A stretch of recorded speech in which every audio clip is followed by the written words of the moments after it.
kejo. Yang lain kelompok. Kalau saya, kalau diskusi kelompok, kalau ada tugasnya di kelompok itu, misal kelompoknya 5 orang nih, masing-masing mereka itu punya tugas masing-masing udah saya tetapkan. Gitu. Dan masing-masing harus menyiapkan minimal 1 pertanyaan untuk kelompok lain. Dan masing-masing juga harus menjawab 1 pertanyaan dari kelompok lain. Interaksi itu tadi, kan interaksi kan? Itu gunanya itu apa?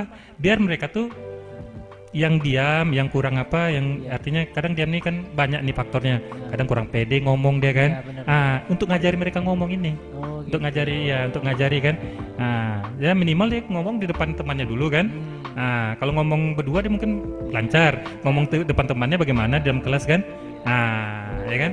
Itu tadi di kelompok itu tadi. Kalau saya terapkan seperti itu. Ini dia nih penonton dimanapun berada. Ini langsung dari dekan kita loh yang akan menerapkan ilmu seperti itu di Fakultas Ekonomi. Jadi gini tambahan ini kan misalnya ini kelompoknya kan. Dia berlima. Saya akan buatkan ada 5 poin yang dikerjakan. Jadi 1 orang mengerjakan 1 poin. Jadi dia bertanggung jawab. Iya bertanggung jawab. Nih kebanyakan nih kerja kelompok 1 orang aja kerja. Dan mereka bekerja itu tidak, kalau saya tuh hasil akhirnya memang melalui print atau dari hasil komputer. Tapi waktu mereka bekerja itu tulisan tangan semuanya. Gitu. Iya. Tulisan tangan. Jadi mereka betul diskusi kan, tulisan tangan ini ngerjakan ini, dia ngerjakan ini masing-masing. Setelah itu nanti mereka padukan, mereka diskusikan. Jadi walaupun dia ngerjakan ini paham yang poin A, dia harus juga tahu apa poin B, poin C dan lainnya gitu. Dan mereka kenapa? Karena itu tadi nanti dari kelompok lain waktu ngajukan pertanyaan kan mereka kan bukan harus nanti ini yang juru bicara, mereka jawab terus bukan. Jadi mereka masing-masing harus bisa jawab 1 pertanyaan. Jadi batasi juga mereka pertanyaan 5 kan 5 orang. Jadi pertanyaan cukup 5 1 kelompok lawan gitu kan. Jadi masing-masing bisa jawab satu-satu. Itu untuk melatih tadi. Biar berarti dalam 1 kelompok itu ada tanggung jawabnya masing-masing. Umpamanya 5 orang dalam kelompok itu masing-masing harus ada satu orang itu harus ada tanggung jawabnya. Umpamanya ada 5 pertanyaan, semuanya 5 pertanyaan itu masing-masing harus menjawab satu-satu semua. Benar. Itulah tadi apa itu ekonomi, apa itu manajemen. Ada tanggung jawab. Gitu. Penerapannya.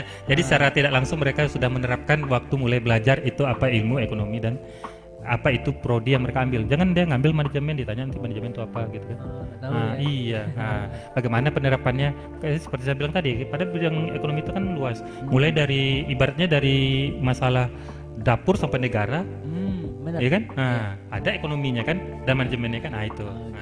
Mulai dari individu, keluarga, ke atasnya kerja dan lain sebagainya kan ke atas sampai skala nasional, internasional kan semua ada ilmu manajemennya. Itu dia nih penonton atau pendengar setia podcast kita ini, itu dia penjabaran ataupun ulasan yang disampaikan langsung oleh dekan kita Pak Indra Iswandi di pagi hari ini. Saya tidak salah lagi ya kan itu tadi saya bilang di manajemen itu kita dilatih disiplin. Gitu ya. Kalau sudah disiplin pasti bertanggung jawab. Ya kan? Dengan disiplinnya kan, disiplin kan banyak contoh sederhananya. Tepat waktu, bagaimana ya kan mengelola waktu kan itu kan disiplin. Kalau nggak disiplin susah mengelola waktu kan. Kalau dia sudah disiplin, saya yakin dia tanggung jawab. Itu tadi saya coba terapkan secara ya tidak langsung. Mereka sebenarnya nggak sadar secara tidak langsung tidak sadar mereka sudah mencoba. Iya. Terus komunikasi juga, komunikasi itu dalam manajemen juga penting. Komunikasi kan dalam manajemen, nggak mungkin dia manajemen karena manajemen ini kan banyak ruangnya tadi. Prospeknya kan. Mungkin dia kalau komunikasi nggak bagus dia gimana nanti? Kalau ditunjuk misalnya dia kerja di suatu perusahaan, tiba-tiba ditunjuk oleh perusahaan tersebut menghadiri suatu kegiatan.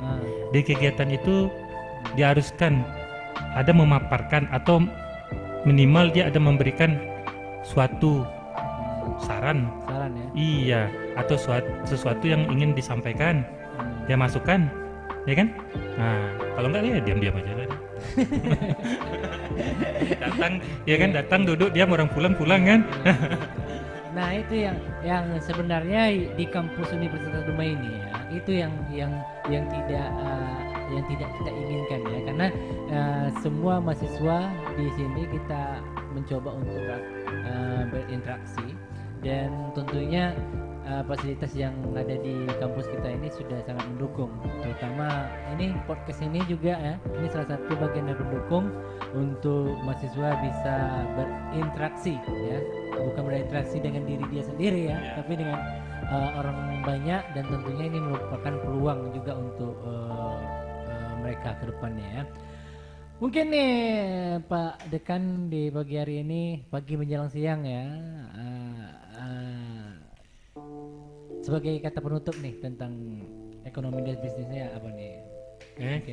Sebagai kata penutup untuk juga motivasi untuk memilih ya fakultas ekonomi dan bisnis. Ya, kalau motivasi ya untuk memilih, kebetulan saya di konsentrasinya di ekonomi dan di manajemen, artinya jangan itu aja, jangan puas hanya sampai skill atau kemampuan yang ada sekarang, tambah itu tadi pengetahuan dan wawasannya. Nah, kalau ingin agak lebih nggak terlalu berat untuk itu manajemen ekonomi tadi. Gitu. Ya, ekonomi. Jadi motivasi saya ya lanjutkan pendidikannya, perkuliahannya dan kebetulan di Dumai sekarang udah ada Universitas Dumai, salah satunya ada Fakultas Ekonomi, prodinya manajemen. Kita tunggu bisa hadir di sini untuk mengetahui lebih lanjut tentang apa itu Fakultas Ekonomi ya. Artinya jangan puas dengan apa yang sudah didapat sekarang. Kenapa? Ilmu itu selalu berkembang ya, dunia ini selalu berkembang, dan ilmu dan dunia yang selalu berkembang itu ada di manajemen dengan biaya terjangkau tentunya. Universitas Dumai. Closing yang sangat ya. Oke deh. Baik, penonton dimanapun berada di suasana pagi menjelang siang ini, tentunya nggak kerasa ya, udah hampir 1 jam aja kita, tadi jadwal kita cuma setengah jam. Tadi katanya setengah jam. Itu tadi kan, kalau dibuat asik kan, nggak terasa udah 1 jam kan? Kan semalam udah saya sampaikan juga bang, santai aja kita. Kalau sama aku itu aja bang sebenarnya. Ya mungkin sekilas lagi lah buat penonton dan pendengar dimanapun berada di pagi hari ini. Itu dia tadi kita sudah menghadirkan bintang tamu spesial kita. Ini banyak nih penonton dia dari Pekanbaru juga nontonnya nih ya. Ya, salam-salam semuanya. Mudah-mudahan sehat selalu semuanya ya. Dan tentunya kembali saya ingatkan bahwa Universitas Dumai masih menerima penerimaan mahasiswa baru tahun akademik 2023-2024, dan tentunya untuk pendaftaran gelombang ketiga ini kamu bisa dapatkan yang namanya promo Gebiar promo kemerdekaan ya 17 Agustusan. Jadi kampus Universitas Dumai memberikan diskon ataupun gratis ya uang pembangunan untuk 4 program studi ya di pagi hari ini. Salah satunya adalah Fakultas Ekonomi. Nah mungkin Bang Indra bisa memberikan salam-salam ataupun kata-kata yang bisa memotivasi yang menonton dan melihat kita di pagi hari ini. Oke. Sekaligus nutup. Salam ya. Salam. Ya. Sebelumnya saya ucapkan terima kasih nih buat Mas Alung sudah mengundang di hari ini untuk podcastnya. Ya.